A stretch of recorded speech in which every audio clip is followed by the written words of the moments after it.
This has been an interesting topic to me, and I've never really put this particular slide presentation together. When we talk about value, first I want to talk about a little bit about what is value and how is it created, and that's going to set the stage for what we're going to talk about. But to me, value is created when a product is produced that meets or exceeds the expectations of the customer. Now then, that's part of it, but it needs to do it every time. And think about a calf crop. Can we always say that about our calf crop? That it meets our customers' expectations every time? This is a pretty wide open business, isn't it? So sometimes we have a lot of things that fall through the crack, and there's a lot of ways we can add value to livestock that we don't think about. And most of us get hung up on one area or the other, so I'm going to take you through a little different approach to this. Value is going to lead to income. So I'd always started using this little scenario where the pounds you sell, the price it brings is your calf income. We're not going to talk about other things on the ranch. We're going to strictly talk about calves. That's all fine and good until you also put this one in there, right? So we can pursue a lot of things that will add value to cattle, but it comes at a cost. And so we have to be careful that we don't just chase adding value to something at the expense of overspending and actually having a net loss in some of those pursuits. And we'll talk about that, and Dr. Banta's presentation on getting cows bred is going to lead right into this as well. All right, I'm going to focus first on pounds. What can we do to increase pounds? That's a fairly simple thing, right? We just look at what we can sell off any given piece of property. And I'm not talking about expanding a cow herd on a given piece of property. If it's stocked properly, what can we do to get more pounds off of that production per acre? One of them, get more calves out of the cows that are running on it, right? That's pretty simple. You just have more pounds to sell if you have more calves. The other thing we can do is manipulate the age at weaning. You know, Stan, we see a large variation in the age at weaning, and that impacts the pounds that you actually sell of those calves. Now that's a balancing act between the number of calves that you raise, because if you stress the cattle too much, they may lose too much condition, they may not rebreed, so everything starts tying together, and it's not just as simple as doing one thing or another. Genetics, nearly everybody in this room probably puts that at the top of the list. We buy genetics that will increase the ability of cattle to grow and perform, and it also is going to add onto that aspect of the price per pound. Genetics will impact that as well. So genetics are extremely important. We also have technology, and we'll go over these in a little more detail as I roll through this pretty quick. But technology is something that's important to know how to use and how to market. The other one that a lot of us don't ever put on the list is shrink. This is the only industry in the world that I know of that will produce a product and not measure and manage the shrink. Every other industry does. If you have a product that you produce and it doesn't get out and get sold, that's an area we can improve. Now here's where I'm coming from. If you take calves to the sale in the livestock market, they will weigh less than when they left your operation, right? Can we manage that? Absolutely. Do we manage it? A lot of people don't. To me, you can pay for a lot of management adoption by managing shrink as you market these cattle through the system. That's a big loss. And I'm going to limit mine to cow-calf, commercial cow-calf operations as well today, so keep that in mind as we go through this. Number of calves. Main thing's conception rate, right? We can get all the cows bred, we'll have more to sell. How many of you get all your cows bred every year? What, there's no liars in Oklahoma? Hell, there's nearly always somebody stick their hand up. Most of the time we'll have a few that don't get bred, right? So that's something we can work on as we go. The other part of that, we can get them bred if they don't stay bred. The embryonic loss is an issue. On average, I think we find somewhere around 2 to 3% a lot of times an embryonic loss of cows that do conceive, they'll lose a calf, a pregnancy. So we can manage that a lot. We'll talk about that a little bit as well. Calf death loss. If we weaned every calf that was born, we'd be pretty good. But right now we lose between 2 to 5% of the calves that are born a lot of times for one reason or another. So getting all those on the ground, and once again, this gets to be fine tuning. Now we take each one of those and look at it a little closer. Conception rate. Big thing there is nutrition. You can pour enough nutrition in a cow that you can get nearly everything on your place bred. But at what cost? Now then, when calves are going to bring between $800 and $1,000 a piece, this changes the dynamics of what it was when they were bringing 200 or 300, doesn't it? So now we've got the ability to manage that a little more and maybe put more nutrition in cattle if it'll rain and all the other things happen, that we can get more cows bred. But nutrition is not free. And just in pursuit of conception rate, you can get more conception rate, but there is a balancing act there with nutrition. There is a genetic and fertility aspect to that as well, and getting cows bred. So not only do you need to have cattle that are genetically capable of rebreeding, but they need to be fertile. How many of you ever had don't ask for a show of hands, but had a calf crop that didn't quite pan out the number of calves you thought ought to be there, and you go back and test your bulls and they're not quite fertile? There's more of that goes on. We wind up missing part of a calf crop because we haven't tested our bulls. Disease. Even a slight amount of disease in a herd can greatly impact the number of calves or the number of conceptions that you have in an operation. The embryonic loss, can we manage that? Yes, nutrition's part of that, but once you get a cow to conceive, most of the time she'll stay bred. She's not like a goat. Anybody in here raise goats or will admit it in public? You can tell an old nanny that it's going to be a rough year and she'll slough a pregnancy.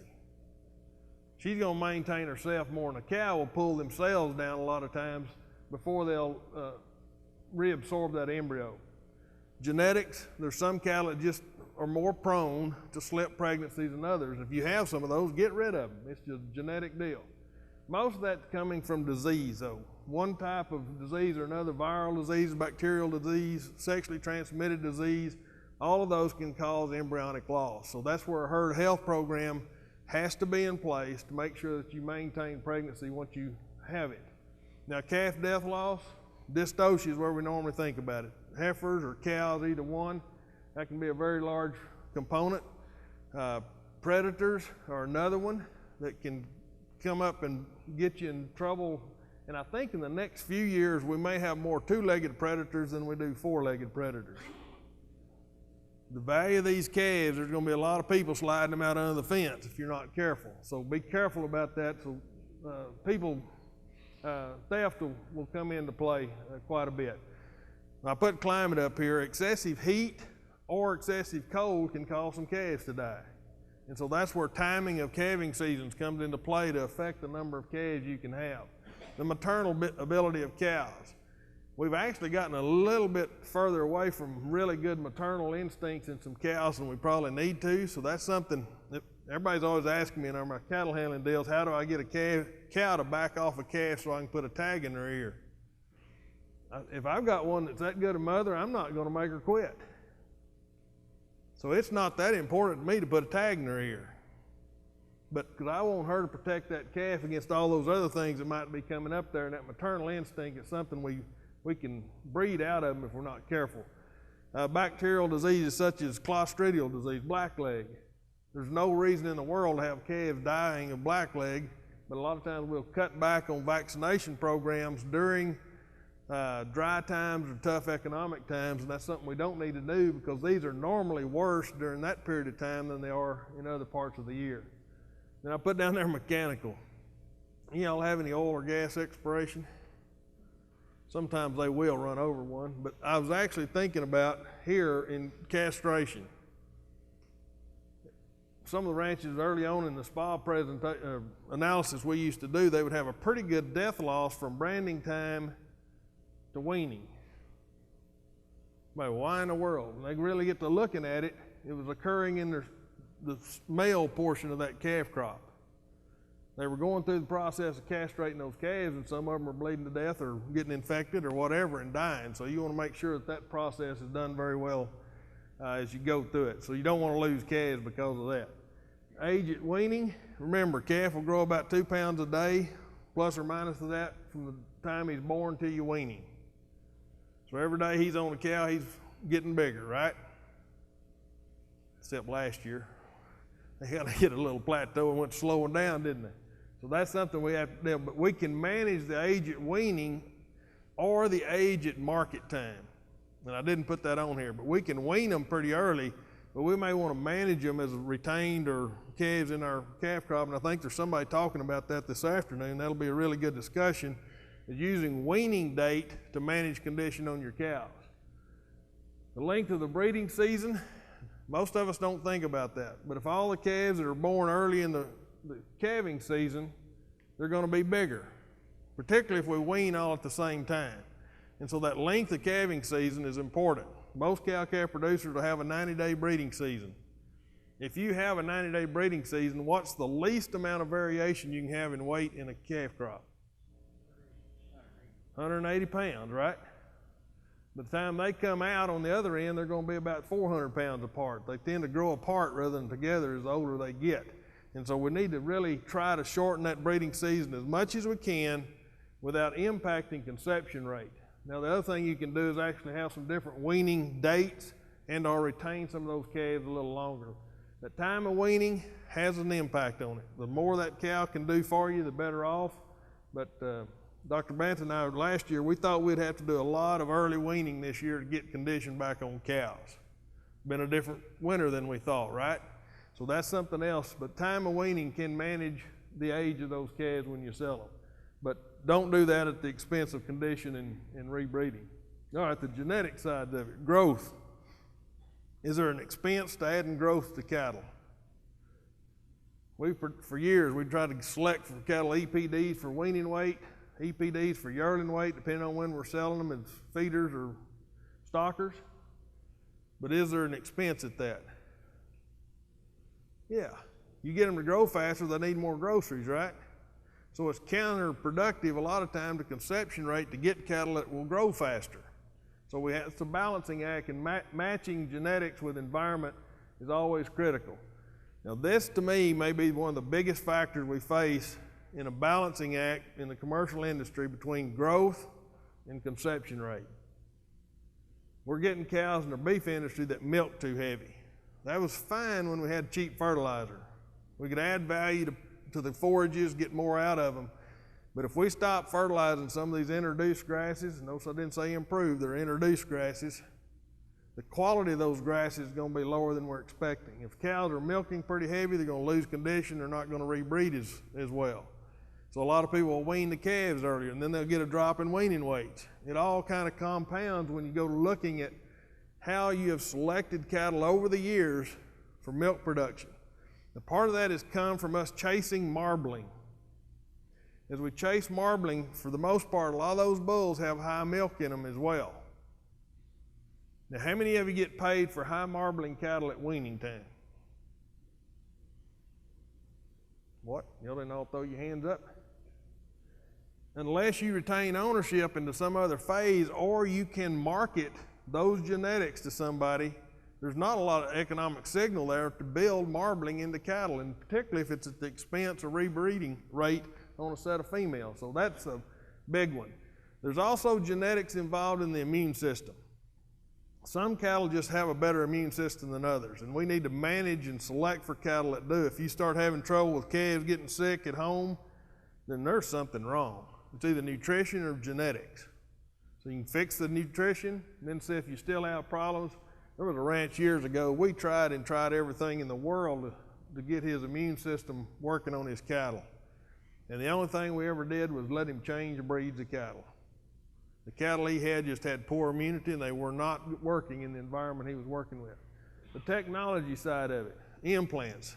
Now then, is there a cost associated with using implants? Yeah, the implant costs a little bit, but what's the benefit to it? Additional weight, right? What's the drawback? Some people don't want it, right? And I don't care if you implant or not, but if you don't, market those calves into a system that pays you a premium for not doing it. All right? Market them into a natural program of some kind. So it doesn't matter. most of the premiums paid for natural cattle do not offset the loss in growth in value of an implant. Okay, so keep that in mind. But if you don't want to implant, for goodness sake, market those cattle to take advantage of you not doing anything. Not many times we can do that, is there? So keep that in mind. Use of ionophores in the cow herd. We can get more energy out of the forage. Then they'll milk a little heavier. They'll maintain their conditions a little better. Those ionophores, Bovatec and Rumensin, available for the cows. I think both of them labeled for cows now. That will add additional efficiencies to your system. A lot of people don't consider those in the cow side of it, but I think we probably should. I don't think back yet. One other technology, and this is how bright I am. I'm over here and I added on my presentation on my computer. Well, I'd already given my presentation to them in the back. Nutrition.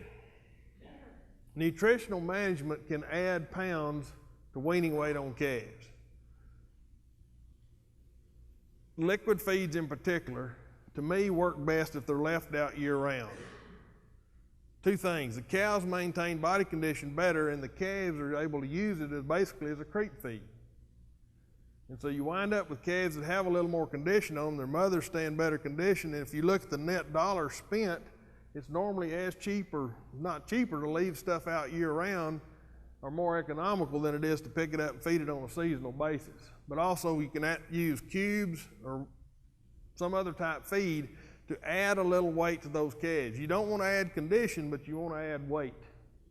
Shrink. How do we manage shrink? The main way I think on a calf crop is to wean them prior to shipment. Larry Ogle down in Bowie, Texas had the best line I ever heard on managing fresh or weaned calves. He said, I want them to be weaned 45 minutes or 45 days. Nothing in between, because we start losing weight if we have them off for a little short period of time. By 45 days, we've regained and actually put on weight during a weaning program. But weaning calves manages condition, manages time of marketing. We talk about seasonality of marketing in a minute. If you have a set of weaned calves, you're not locked into selling them on that Monday. If things go against you, then you've got time to make decisions. You're not locked into having them in the trailer and not knowing what to do with them. You can manage shrink through handling and sorting. All the low stress handling we do, one of the big things we talk about there is sorting those cattle very quietly, very calmly, and we don't lose condition. And I'd not thought a lot about that until we were in, I think we were in Virginia or West Virginia. We're in a little indoor arena doing one of these demonstrations, and a young lady came up to us afterwards and said, "It is amazing." I said, "What's that?" I thought she was bragging on me. She said, "Those calves did not defecate the entire time that you were working them." Never thought about that. There was not one cow pie in that arena when we got through working cattle. Why do they defecate? Stress. Anything that stays in them is worth more than what comes out of them, right? So if we can manage those cattle where they're not voiding because they're frightened, that's one of the fight or flight deals. If we can keep it in them, we get paid for it. So it's a big deal, so don't ever underestimate that. The way we haul them, we sort them off, we haul them right, there's very little shrink. Another thing I've noticed is we've started being a little better about handling calves leaving the ranch. The trailer's not full of crud when we get to the sale barn. It makes a difference. And so that's important, the way you handle them or whoever you're hiring does it. The other thing is coordination with a marketing facility. If you're going through a commission company, you can make arrangements for those cattle, you can schedule them in, they can have the feed there that they need to have there, and they can get the weight back on those cattle, particularly if they're weaned. They know how to eat. And so your shrink management becomes very easy if you coordinate it with whoever's marketing your cattle. All right, price. We go to the price side of it. You know, there's nothing on the other side we can't do real easy, right? All right, here we go to manipulating price. For the most part, our business, as much time as we spend on selecting on genetics, is still a visual-based marketing system. Somebody thinks they can look at a cow and tell them what's going to happen. If you ever follow them through, most of the time they are wrong. But they use visual appraisal to make those initial decisions. So that is important. The management that we implement on cattle adds to the value of the calves and the price that will be paid for them. They're not all additive, but we'll talk about them in just a minute. Then there's a whole bevy of what I'm going to classify as miscellaneous as we go through this. On the visual characteristics, genetics, that's probably the biggest impact genetics will have in the price of those calves is what they look like. Not what's under the hide, and that's where we put a lot of emphasis on what we're looking for, but they need to have a certain look to them. And we'll talk a little bit more about that in a minute. The management aspect of it, and visually, if I wean a set of calves, are they going to look the same as if I just pulled them off the cows and hauled them to town? What happens after you wean a calf? Changes his look, doesn't it? They'll normally lose a little bit of that baby fat, and they'll get a little rougher hair coat, don't have quite the shine to it, and as a cow-calf producer, we don't like that. We like them fat, slick calves. The buyers don't. So we can actually change the outward appearance of that calf to make him look a little tougher. And to a buyer, that's a good thing. On the genetic side of it, always remember this. You can't overcome bad genetics. I've tried my entire life. I had good genetics, obviously. Nutrition side of it worked out real well.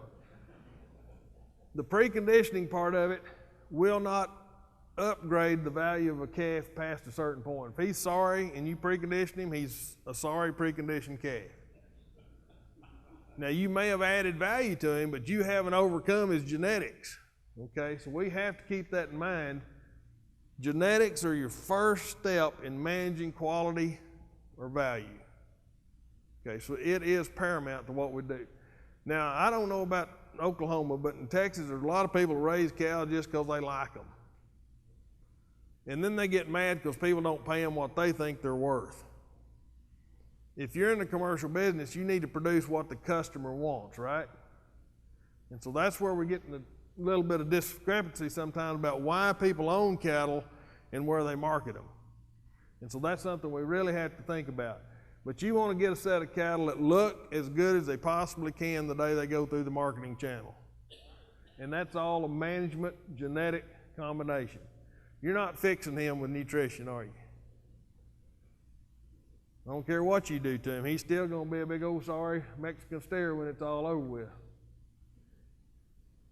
But that perceived quality and value is what we're working on. So what they look like is really important. Now that old Charolais cross looking steer on the top, I'm not real sure what he is. He's a big old white steer. The one on the bottom, are you really sure what he is? He's a black mott, isn't he? He could be of several different combinations. But that breed, you go to making decisions about what, when you first see that one on the top, what do you think about first? What's that color normally associated with? Growth, all right? What about this one? He'd start qualifying for some different programs, wouldn't he? He's got over 50% black hair. I didn't say any kind of breed, he had black hair. And so that's where you start looking at what they'll qualify for and what the perceived value might be. The color also has some indication.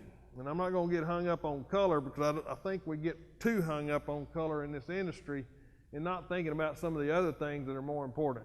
The other part of that, steers versus heifers. Steers are more valuable most of the time than heifers are, right? Think that's going to hold true the next few years? If that's the case, does your breeding program, what you currently have, is it going to produce the right kind of females for what the guys might be buying them are going to be looking for? If we've been chasing that end market steer mentality, we may need to switch around and market a little bit maternal issues. Had a good conversation with some guys up north. They're trying to figure out what to breed their cows to so they can sell us their heifers. It's going to be a different beast than what they like to raise in the north. So they're starting to think about it, and there's no reason we can't here either. But that changes. It's not always the steer that's more valuable. Every year I try to make my heifers worth more than my steers are. Now, a lot of people just take for granted you're going to take an 8-cent back on your steers. Not if they're the right kind of females you want, and you can get by breeding a little different system if you're trying to market your heifers for replacements rather than just feeder cattle. On the genetics, frame, muscling, those two come with a cost. We talked about that already, right? The bigger they get, the more requirements they have. The more muscling they have, the more requirements they have. So there is a balancing act. Anything you go to extreme on can have issues. Are there any drawbacks to color? If you don't think so, you should have been in Central Texas last year in the drought. You see a lot of the black cattle would be in what little water was left with nothing but their head sticking out. So color can be detrimental, even though it may be advantageous in marketing. The only thing I'm going to tell you is make the sides of them solid colored. Okay? And I also may include the top of their back. Don't let them have a stripe down their back. But as long as the top of their back and their sides are solid, you're in pretty good shape. Unless the poor suckers have stocking feet, and then they're going to call them Holstein. I don't care if their ass is that wide. So that's all something you have to think about when you're trying to decide what color to make them. Don't get hung up on color, but spots are discounted drastically. Okay? We underestimate the value of that. And you see a lot of market summaries that say black, well, I'm not getting on Angus people because they've done a great job of marketing black hair color. You always see that black cattle bring more money. But every time we do a market survey and see which cattle are actually bringing the most money, it's not the straight blacks. It's the smokes. It's the black motts. Those crossbreds that have evidence of hybrid vigor, because, and I heard the largest cattle feeder in the United States say the day before yesterday that they make more money on cutability than they do on quality. This whole industry gears up to producing quality grade. The money they make consistently relies on muscling and yield. So we don't want to get to chasing one at the expense of the other. And I think we've done that in a lot of cases. But don't underestimate hybrid vigor. There's some stuff going on right now saying some straight breds will outproduce any combination or crossbred. That may be the case with the exception of immunity and also somewhat in, how to say that, the immunity, but also in fertility. There's some genetic component to that where we're actually getting some benefit even when your straight breds are pretty high quality. So keep that in mind. Hybrid vigor, particularly in the female side of it, I think is going to have a bigger and bigger impact as we go through this. The other part is skeletal structure. You know, most of us don't ever want to look in the mirror, right? Skeletal structure is not always the best for most of us, but we need to get it as close to ideal as we can in our calves, because if you've got some with weak tops, broke behind the shoulder, they're kind of sickle hock, feet and leg structure is not very good, they're not as valuable for breeding stock or as feeder cattle. So the way a calf looks has an impact on the value and the amount of money that they'll pay for him wherever you might market him. The other side of that, we've talked a little bit about immunity, but the health aspect of that as well, making sure those calves will grow. We talk about yield, there's always a difference in muscling. I've got another set of slides that has this calf the heaviest muscle and the white one the lightest muscle. So it's not breed specific or color specific. Frame, do they have to be big frame cattle? No, but they better not be small frame cattle or they will discount the Hades out of them unless you market them into a specialty program. Management, fill. Anybody in here ever tried to fill a set of calves and take them to the auction market? They will spank you hard enough you won't do it again. So just don't do it. There's a lot of people still try it. It just blows my mind. Condition. We've talked about that a little bit from the weaning side of it. There is an ideal condition they have on calves. And a lot of times the buyers of these weaned calves, we've been pushing them just a little bit, We can still have a little bit of cover on them, but they're not fat where they're going to melt when somebody else buys them. So there's a fine line there on getting them too fat before you market them and pushing them too much. But once again, this can add value or detract value off the cattle. The health of the cattle. If they come in there looking the least bit sick or lethargic, they're going to discount the heck out of them. Okay, so that's something we also need to keep in mind. But have some kind of program in place where you're implementing a health program. From the management side of it, sorting. Uniform groups of cattle bring more money. Oftentimes we'll haul them in and let the marketing company sort them. Okay? That's all fine and good, and they do a great job of shaping up cattle, but as they're handling them, what are they doing? Shrinking unless we train them right at home, and then he can sort them like nobody's business very easily. So that's where that handling comes across the whole industry. But if we can sort them at home, take them to them in really good shape, then they're going to sell for more money. That set of cattle would bring pretty good money. If they were calves, it would be different. Yearlings, they quit worrying so much about color and uniformity when they go to market with them. But if you'd shape that set of cattle out and pull all these off-coloreds off, they look better. It's all about perceived value and quality. So if I was going to market those, I'd have me a set of red calves, I'd have me a set of white calves, I'd have me a set of black calves, particularly if at the cow level. Because when you go to sorting them, regardless of quality, they all look alike. And so there's some perceived value to that. In most of the studies that have been done on the marketing side of it, any group of 5 head or more that are similar bring more money. Some people say 3, but normally we start seeing a bigger price difference. You can put little packages of 5 to 7 head, they'll start bringing more money. If I can put a truckload lot of them together, that's even better. So once again, you start sorting those cattle and making sure they'll come into play. Castration is probably not as big an issue here as it is we go in Texas and southeast. There's a lot of people say that they don't get any kind of premium for castrating their calves. And that may be true if they're selling in some of our markets. Because there's so few people that are castrating calves in some of these markets, they just discount everything. Now, if you're selling 30 head in a market of 500, the rest of them are all intact males, they're discounting them all. Okay, so that's something else to think about. If you're going through these management protocols, make sure that you're marketing those cattle where you're reaping the benefit of it. The best example of how that's Sulphur Spring Livestock Market and the Net Bio program. How many of you ever heard of that program? They get somewhere around the $12 to $13 premium for those cattle marketed through that system. A big part of that is they're all cut and dehorned. And so they differentiate themselves from the market even in that area over there. And so the biggest part of their premium is the fact they're just guaranteeing they're all been processed. Dehorning doesn't add a lot of value to cattle, but as the bigger they get, the more the horns detract from the overall look of them. And so if you've got some cattle that have horns, the earlier you can dehorn them, the better off you're going to be. The weaning management, right now, a weaned calf is probably worth anywhere, depending on how you market them, $4 to $6, $7 a head per hundredweight more than a non-weaned calf, sometimes more than that. Then you can add vaccination protocols, the VAC 45 system. I think y'all have a bunch of preconditioned calf sales up here in Oklahoma as well. Those all differentiate those cattle out of the market and bring more to them.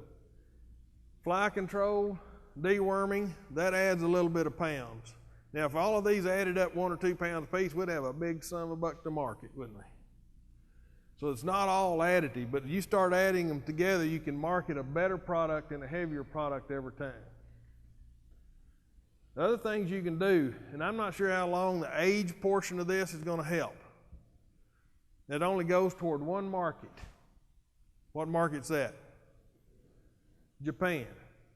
They're talking about going back to the 30-month rule. But right now there's actually being more emphasis being placed on the source verification that's coming around. So we don't want to just say, well, they're going to stop doing age verification. We're not going to participate in those programs. There are now more and more specified production programs that verify source So keep that in mind as you move through this. The best thing I like participating in age and source verification, I always use an audit company that uses EID tags. You tag all your calf crop, you have them age and source verified, and within a few years, every cow in your herd's individually identified. And you can do it while getting a premium on the ones you're selling. So keep that in mind as you're going through this age and source verification. Other deal that talked about natural already, you may know what NHTC is, non-hormone treated cattle. There's now a pretty good emerging market in Europe for those cattle, but once again, it's a verifiable source and practice process verification program through USDA, but that market is opened up for us fairly well. The handling, I normally spend more time on that than I should, but it's a big deal. If those cattle are trained to work at your place, as they go through the marketing and trucking chain, they're worth more money, because you always hear people having a calf hit the fence and break a neck. I'd hate to get one grown and he hit the fence, break a neck, and there he lies dead. Used to be $500, now $800 to $1,000. So you want them to know how to work when they go through the system. We've already talked about those other ones, so I'm not going to get back to that. This timing issue. Are cattle worth more at certain times of the year? Yeah? Anybody know what it's going to be this year? I don't either. We used to have a real predictable seasonal price flow.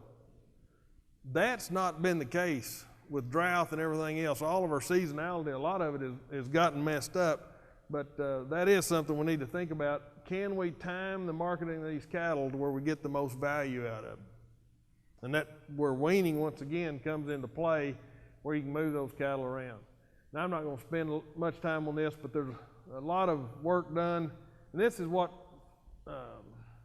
feed yard managers thought they would pay, or thought what the difference was between preconditioned and non-preconditioned calves were. This was just a survey. They thought they'd have about 9% of the preconditioned calves get sick and 36% of the non-preconditioned calves. Now, I always ask this question. If you went and bought a $50,000 pickup, and 36% of the time it was going to break down in the first 2 weeks you owned it, what would be your mentality about going back to that supplier? You probably wouldn't, would you?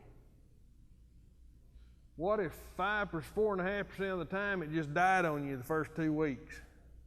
Wouldn't ever start again? Would you be kind of ticked at that dealer? This is what our industry is based on. This is what they think they'll have to do to the calves we send them fresh off a cow. Once again, I don't understand how this all has to be discounted off the price that they pay you for a calf. That's where going through some process verified program, they have a little more predictability. Now, you know the sad thing about this? None of them trust us that we've done it right.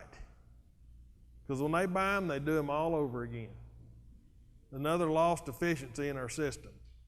But even the biggest feeders said, we buy these calves, we put the money into them, add a little value to them, but we go ahead and process them again just because you might not have done it right.